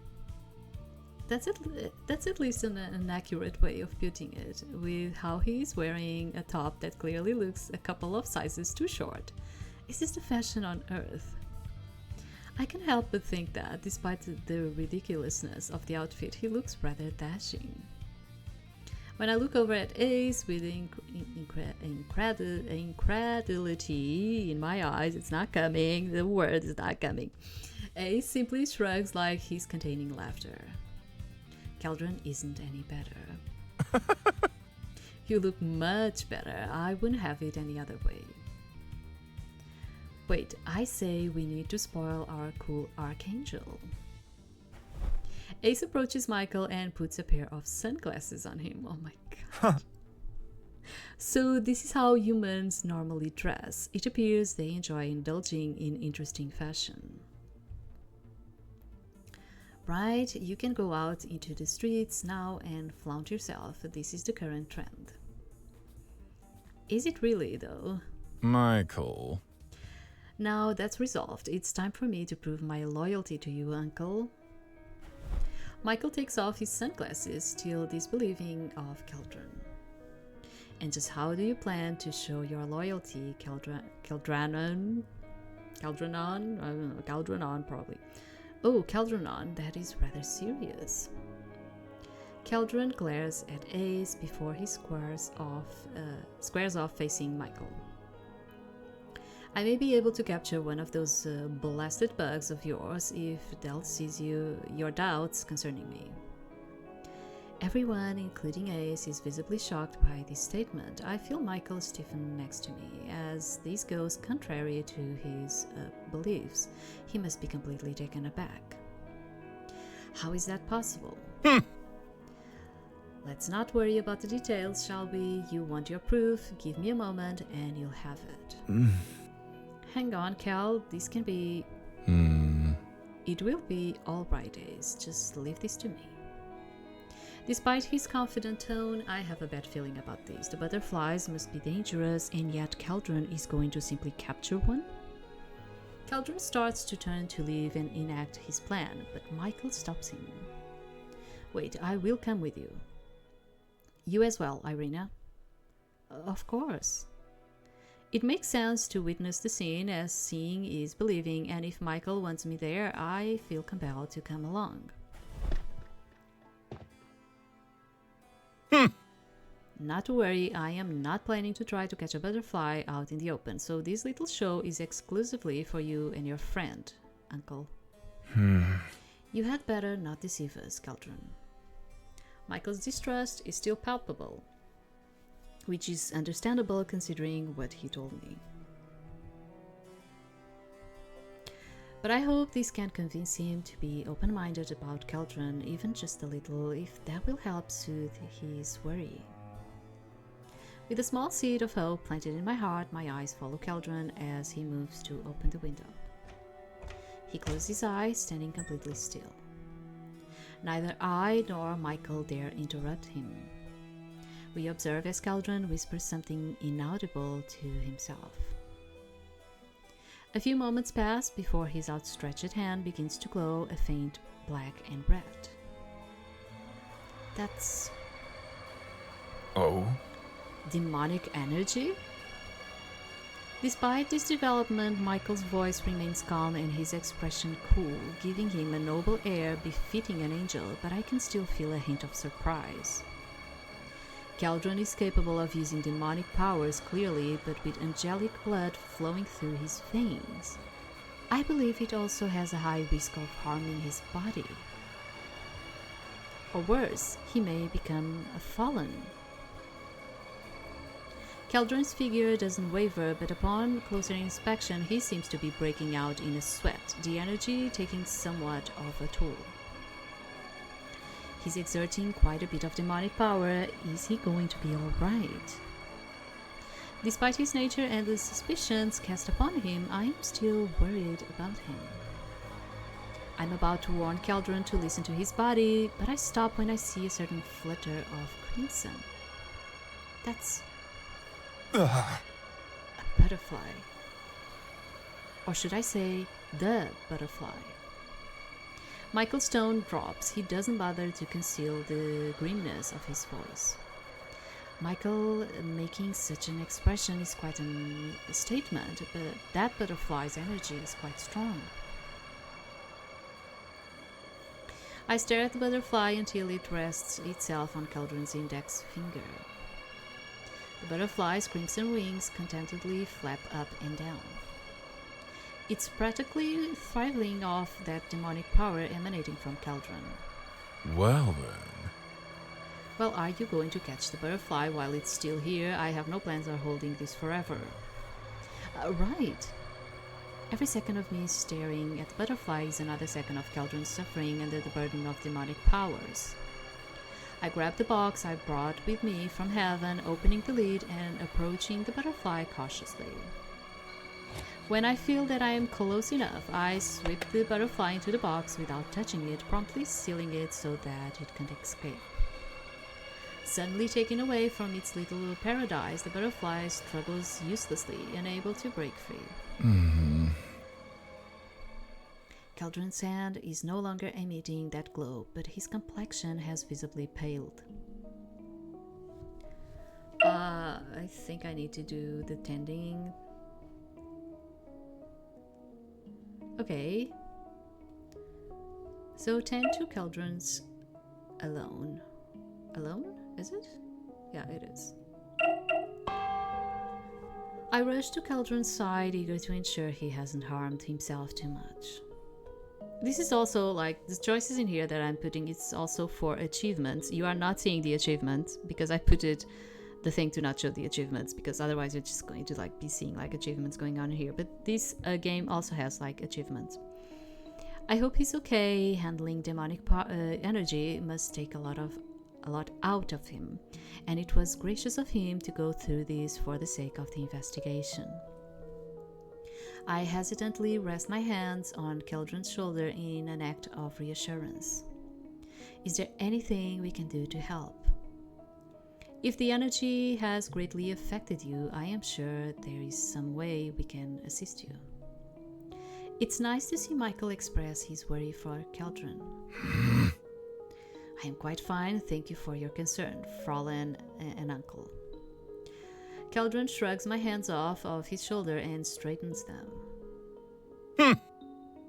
Well, unlike certain angels, I am a very busy man. Enjoy your little bug gift. Despite the clear exhaustion settling on his face, Keldran turns to leave with the same composed poise as before. Ace appears frustrated at the turn of events as well as concerned for Keldran's well-being.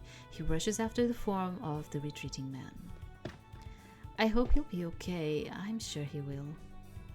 I turn to Michael, a butterfly box in hand. Oh my god, like the way that he is, like wearing those clothes. Oh my god. Michael.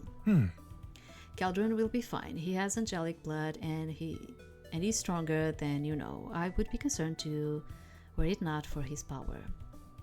Nodding in response, I raise the box so I can see the butterfly more clearly. Once struggling, it now seems to have accepted its fate of being sealed inside the box. Now that we have a butterfly in our possession, we can take a closer look. What do you think? Michael peers inside the box too, observing the look of the butterfly. Examining the pattern of the wings, this could be tied to an incubus or a succubus. The markings would suggest such a thing. Keldran had similar thoughts about the wishes being manifestations. This would seem to confirm it. The butterflies are a way for the concubine to collect desire. Right, I'm glad we have a better idea of what we're working with, even if it is such a horrible thing. There is still a lot for us to learn. Do we have a place to retire to? Keldran set up a place for me. I imagine there will be a place for you there too. Keldran seems to own the complex. Michael takes in the ostentatious surroundings, then considers what I have said and rolls his eyes. Lead the way, Irina. When we reach the apartment complex, we find a room available for Michael, and we decide to recuperate before regrouping tomorrow and continuing to investigate. Goodbye. Michael bids me a polite good night as we part ways. In my room, I pat down my pillow and throw myself on the bed, getting comfortable for a night of sleep. It has been such an eventful day and so unlike anything in heaven. As I close my eyes and drift off, I think of the strange reality of being a human and of having a human Michael sleeping in the room beside me.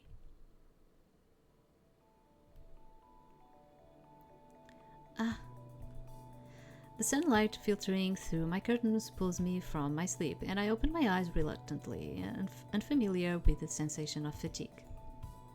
In a human body, it's easier to overexert or to feel the effects of too little sleep. Right now, all I want to do is roll over and go back to sleep. But Michael and I have investigating to do. Now that we have a new lead, we can begin our search in earnest. Thanks to Keldran, we have an idea of what we're looking for, but stumbling across another lead might not be easy. I dress with haste, eager to investigate and explore, and head to Michael's room and knock as soon as I arrive. Salutations. Good morning, Irina. Good morning, Michael. I step into the room as Michael closes the door behind me, and I take a look around the room to examine his accommodation. It's really similar to my room I was given, but without any of the decorations I've acquired. Michael is still in the clothes from the previous day, and he looks uncomfortable about it. I'm ready to leave. I assume you have an idea of where we should investigate next. I think for a moment. I'm not certain of where to go, but I do know wherever we go, Michael is going to look out of place. Maybe it's best you don't go out in those clothes. As the humans say, you'll stick out like a sore thumb. Was there a time I was not sticking out? I suppose this is a step in the right direction from angelic armor, but it's still too eye-catching. Michael considers this for a moment before his expression turns somewhat sour. Did Keldran play tricks on me when choosing my attire? No, but don't take it so seriously. It's not like the outfit looks bad on you. But we need to get something more appropriate, something you can feel comfortable in. Even if this outfit didn't turn heads, it's clear Michael isn't suited with clothes. I imagine this armor brings him such confidence, whereas these clothes do the opposite. Please. Oh, that means a fun shopping trip. I've been waiting for the opportunity. I am thrilled at the idea of shopping with Michael and recreating some of the scenes I've seen on TV. This seems like a waste of time when we have our investigation to complete. We won't get much investigating done if you don't look like a human and blend in. Isn't that what you told me? I did. This is part of the mission then. I opened the door to allow Michael to step outside so we can get started on finding him some new clothes. Okay. If you insist. I do, and I know my way to the local mall. The hustle and bustle of the mall is a little familiar to me now, having spent some time here. On market days, the whole town sees an influx of visitors and main shopping streets become filled with crowds. The mall has a wide variety of visitors, from office workers rushing for lunch to meandering shoppers considering items in every window. Humans. How many stores could humans possibly need? It is true though, we do have a lot. a lot. It gives us a lot of options too, but we do have a lot. And this is like something that in my country, it's like what you see the most is coffee shops. Like in every freaking corner, in every freaking street, you have like a freaking coffee shop. That and hairdressers, and beauty salons. Okay, it's like in every freaking corner. It's something that I'm like, why do we need so many? And sometimes there are like so many, like it's so many that you have like a coffee shop, and then next door you have another coffee shop. It's like, why? Why? Of course, Michael doesn't see the appeal in material goods. Well, each one serves a different purpose: clothing, furniture, beauty, hobbies. Not to mention all the different types of restaurants and cafes. All the different types of food are one of my favorite things about Earth. Even cultures from across the world made it here to share their food, and it's also tasty. Cafe, like the kind Raphael has spoken about. Exactly the same. They can be so relaxing and with delicious treats too. Thinking so much about food and snacks makes me wish we were sitting down to eat at one of the wonderful places here. I have heard him talk about this at length. We both laugh at that. For the time, Raphael would always tell enthusiastic stories of his own time on Earth and would sometimes even repeat his favorite ones. Me too. Do you feel like going in one now? Maybe get the clothes first. I don't know, like, I think he looks so weird. I don't know. My tone is optimistic, as I really hope Michael will say yes. I would say he seems like a guy that just came out from, the 80s or something.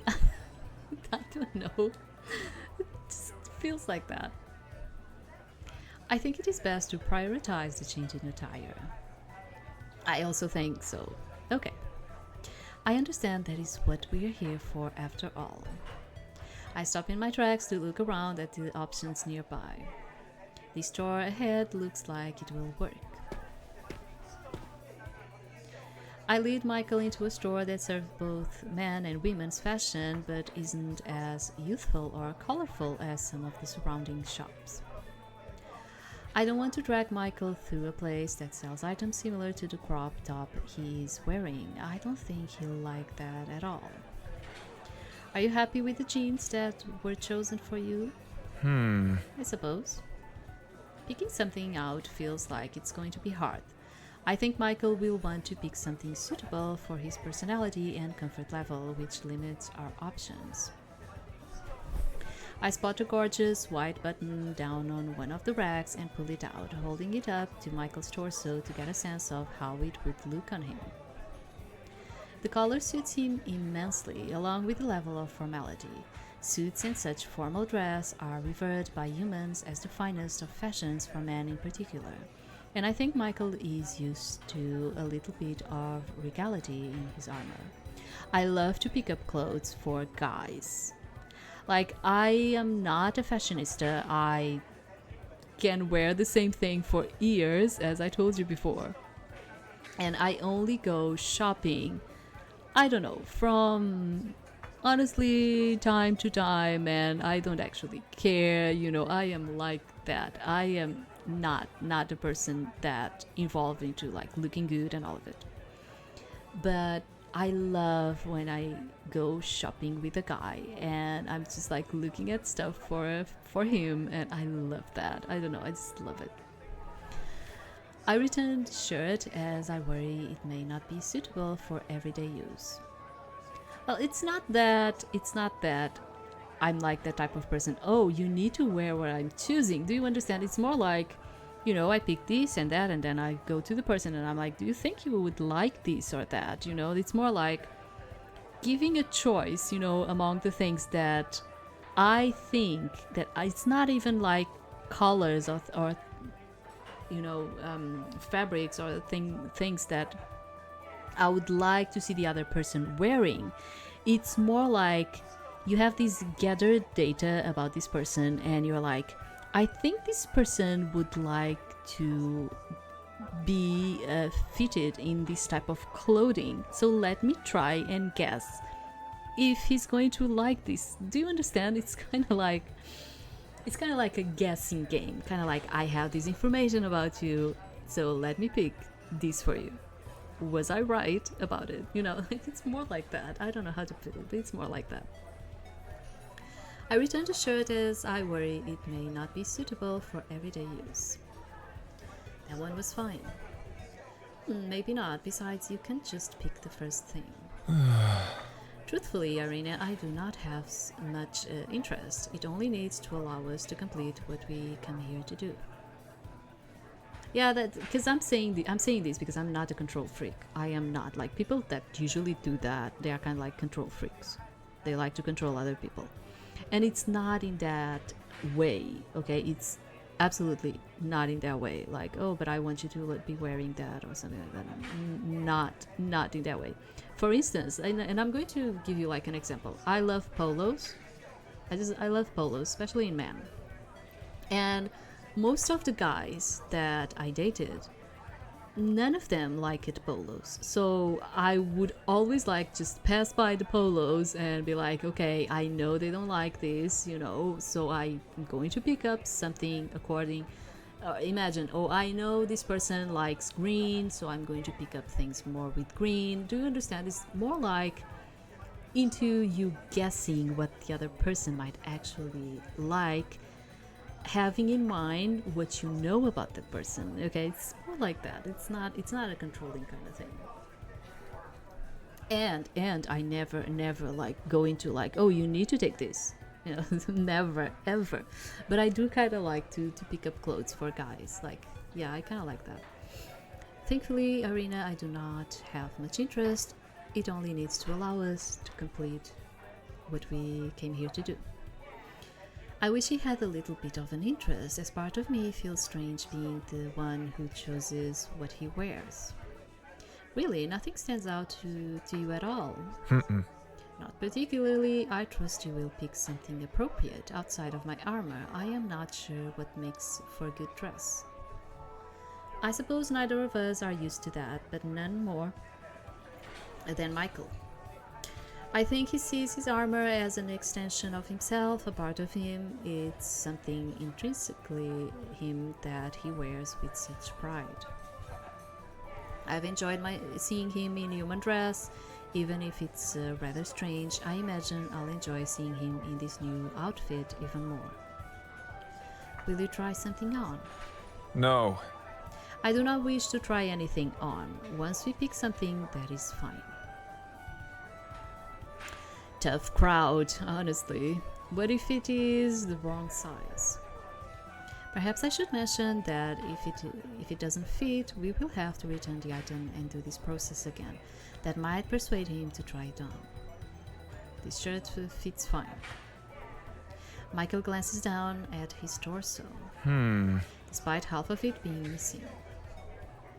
My excitement for this trip is diminishing slightly. I had hoped Michael wouldn't be so reluctant to lean into the experience.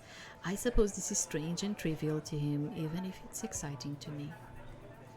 I return to browsing the selection of racks and tables, moving to a table on the side. This table displays several soft fabrics folded into neat squares.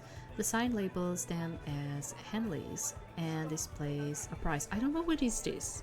Henleys. Did I Henleys? Henleys? I don't know even how to say it. I don't know what it is. Sorry. I'm not that cultured into certain things. Taking one in my hands, I gently unfold it to take a better look. The fabric is soft and cream in color with a few buttons and long sleeves. It's perfect. It will suit Michael and not be overly formal. Hopefully he'll feel comfortable in it. Yeah, when it comes like to clothes and all of it, sometimes there are like words that I don't know. It's like, it's the same thing imagine, like, those are things that it's not common for us to be like saying it, so I don't actually know them. It's the same with medicine and medical things, and I'm like, I'm not used to them, so I don't actually know very well how to say them or even have like a visualized idea of the thing. I think this is it. Ah, That looks acceptable. We can pay and leave then. Michael looks relieved at this. I am sure he's eager to return so he can change his clothes. I hope he's going to like what I picked. We approach the counter and pay for the shirt with the payment card provided by Keldran, and then we leave the store. Would you like to stop at any more stores before we leave? Not particularly. Okay, we should head back so you can change. The walk back to our accommodation is quick and relatively quiet. I want to explore more, but Michael keeps his gaze ahead and walks with purpose. It's not long before we arrive. Entering Michael's room, I place the bag on the bed for him and change into when he feels like it. He takes the shirt out of the bag and it examines it closely. I think this is the best item out of the ones you were considering. I feel proud to get Michael's approval, as well as my ability to pick something that fits his personality. I don't have a chance to step out of the room before Michael is tugging the crop top over his head, leaving him in the room shirtless. I feel the need to avert my eyes, yet Michael does not seem bothered in the slightest and stands unfazed despite being half undressed. Ariel? Is something the matter? Not at all. Despite this being a position we've been in before, this feels more personal, more intense. The last time we were like this, I was tending to his wounds which have now faded to scars that I can see quite up close. I settle on one in particular, a large one slashed across his bicep. Do you remember tending to that one? I smile awkwardly and nod, beginning to recall that memory of tending to him after a harsh battle on Earth against roaming demons. That wound was particularly deep and hard to tend to. It took more grace than usual to help Michael in the moment. Such a wound would have been fatal to a human. I do not recall that occasion well, but I remember how you cared for me in the coming weeks. It was particularly bad, wasn't it? That is quite the understatement on my behalf. His standoff against Beelzebub wasn't just a cause of injury. It took its toll on the numbers of the angelic army as well as Michael's psyche. One of the worst. It was undoubtedly a hard time for him. The wound wasn't easy to tend to, but Michael's damaged spirit proved to be the more difficult task. I remember singing to you or trying to. I remember being desperate to help him in any way I could. It helped. His response is curt. I know he has a hard time talking about these things. Still, it suits me to know Michael takes away some positivity from that time. I think that period was instrumental in bringing us closer as friends. I look upon his other scars, minor ones here and there, as well as the large gashes to his side. Those are far and beyond his most severe from his battle with Lucifer. Yeah, he does look good. He does look good. I think he needed another type of hairstyle, though. Yeah, I don't know. I think he would benefit from another type of hairstyle. I close my eyes for a brief moment and try to refocus. The memory brings up such horrid feelings of desperation, feelings I don't want to deal with right now. I remember that one too, definitely. I pointed one on his arm, turning the attention to a more light-hearted injury and memory. It feels though on Michael too to be recalling. It feels tough. Sorry. It feels tough on Michael too to be recalling such difficult times so much lately. I don't want to dwell for his sake either. I remember how furious you were with that young angel. It was hard to tend to you with you being so grumpy. I can't help but giggle at the memory of a disgruntled Michael struggling to sit still despite his wound. Ugh. He was at the start of his training and yet overcome with a sense of arrogance. Hurting me as an attempt to show me up was the incorrect choice. Yes, I heard you say that repeatedly. Michael's stern expression gives way as he relents and enjoys the humor in the distant memory. Then he takes a pause and an uneasy frown returns to his face. Was I a bad patient? Not really, you were understandably upset. You've never been a bad patient.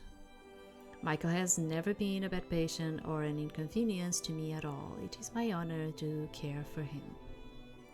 My eyes settle on yet another scar, a lighter one on his other side, and a part of me instinctively reaches out to touch him, but withdraws at the last second as my fingertips are about to make contact with his skin. This one you words scare me for, though. Michael averts his eyes in embarrassment. I cannot help being ticklish. I don't mean to mock you or anything, I just remember it well, is all. I remember each and every one. For a while it was the only way I would get to interact with Michael at all. I am glad you can restrain yourself from acting on such knowledge. Michael rolls his eyes playfully as I gasp at the accusation. I would never do such a thing. I take my duty to tend to you seriously. I am always thankful for your attendance and your patience. His tone is deeply sincere. I am thankful I get to tend to you. I'm your friend. I'll always be here for you. Michael seems to place no embarrassment or shame in the fact he's chatting away to me, shirtless, as my eyes are fixed upon his exposed torso, toned abs, and strong arms. Michael stretches upward as he pulls on the new shirt, his muscles flexing as he does so. I know I'm staring and not necessarily just at the scars, yet Michael thinks nothing of it. I feel guilty for looking, guilty for being here. With the garment over his arms, the rest falls down to lay on his torso, covering himself from my eyes. What do you think? It looks good and it really suits you. I try not to sound giddy or overly complimentary, as I know there is more to my words than Michael would perceive. I don't wish to taint this wonderful thing we share. Then I'm glad.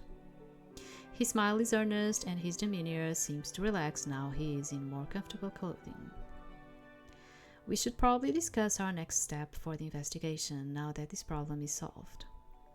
Michael nods and we start to discuss where we might go to investigate next.